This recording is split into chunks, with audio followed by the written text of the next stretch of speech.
Pernah kebayang nggak gimana satu lembar surat bisa mengubah total nasib sebuah bangsa?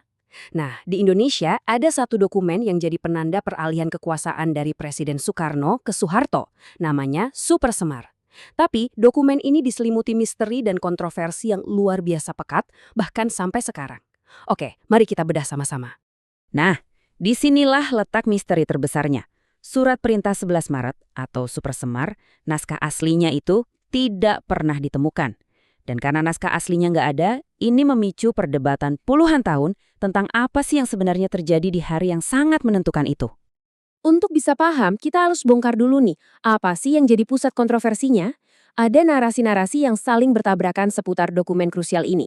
Mana yang benar? Jadi, ada dua kubu pandangan yang beda banget. Di satu sisi, ada versi resmi era Orde Baru yang bilang kalau Super Semar itu murni perintah sukarela dari Soekarno buat Jenderal Soeharto untuk memulihkan keamanan. Tapi di sisi lain, ada pandangan kritis yang melihatnya sebagai penyerahan kekuasaan yang terjadi di bawah tekanan politik dan militer yang sangat kuat. Oke, sebelum kita bahas tanggal 11 Maret 1966-nya, kita perlu mundur dulu nih beberapa bulan ke belakang. Kita harus lihat kekacauan yang melanda Indonesia setelah peristiwa gerakan 30 September.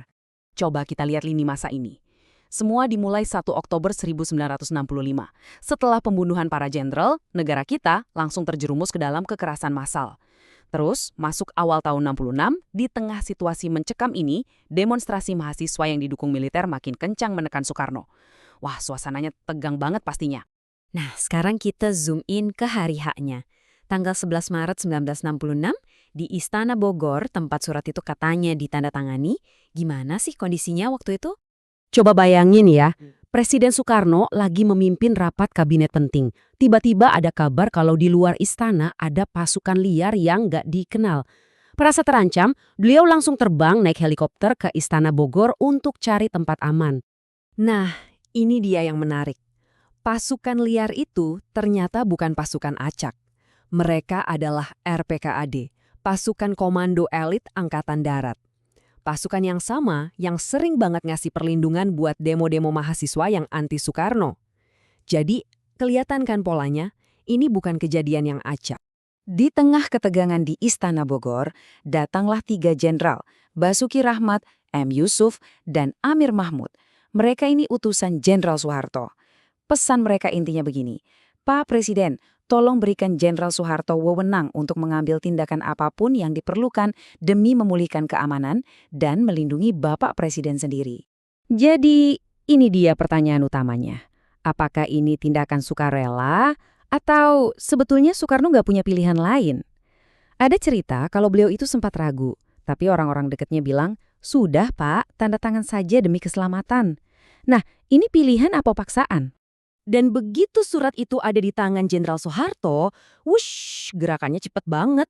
Dia nggak cuma memulihkan ketertiban, tapi langsung gerak untuk mengambil alih kekuasaan secara sistematis.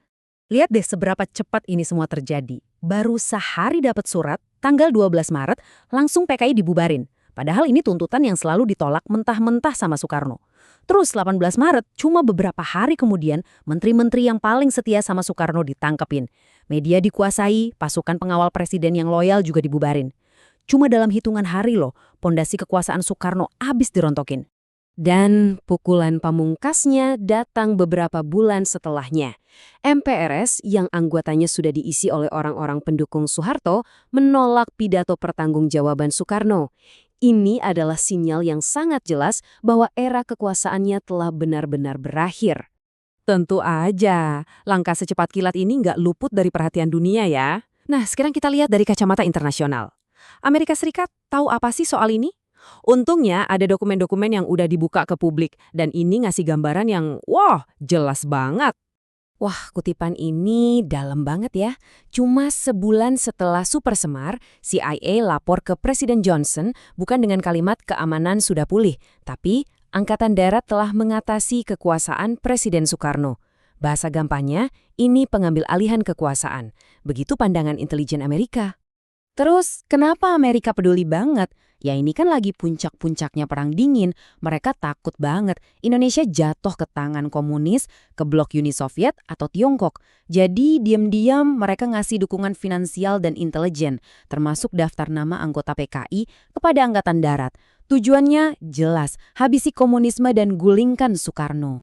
Dan yang lebih penting lagi, kejadian tanggal 11 Maret itu bukan hal yang mengejutkan buat intelijen Amerika. Mereka udah tahu ada upaya-upaya untuk menekan Soekarno sebelumnya. Contohnya nih, 2 hari sebelum Super Semar, utusan Soeharto udah coba bujuk Soekarno buat nyerahin pemerintahan tapi ditolak. Karena cara halus gagal ya, cara yang lebih keras pun dimainkan. Oke, semua ini membawa kita ke pertanyaan besar di masa kini. Kenapa sih setelah puluhan tahun kisah Super Semar ini masih jadi bahan perdebatan yang panas? Jawabannya ternyata ada di bukti fisiknya sendiri, atau lebih tepatnya, ketiadaan bukti. Ini dia intinya. Dokumen yang jadi landasan hukum lahirnya Orde Baru selama lebih dari 30 tahun, hilang, nggak ada. Arsip Nasional Republik Indonesia atau ANRI secara resmi bilang mereka tidak pegang naskah aslinya. Yang ada cuma beberapa versi salinan yang berbeda-beda. Dan kalau kita lihat lebih jauh, masalahnya makin dalam.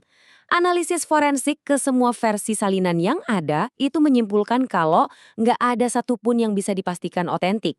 Ketikannya dibilang terlalu rapi, nggak kayak mesin tik tahun 60-an. Stempel dan tanda tangannya ternyata dicetak bersamaan, bukan dibubuhkan satu persatu kayak dokumen resmi seharusnya. Semuanya meragukan. Nah, ini meninggalkan kita dengan satu pertanyaan yang berat ya. Kalau sebuah titik balik sejarah bangsa dibangun di atas dokumen yang keasliannya saja tidak bisa dibuktikan, terus apa artinya itu bagi sejarah kita? Sebuah sejarah yang ternyata sampai hari ini belum benar-benar selesai.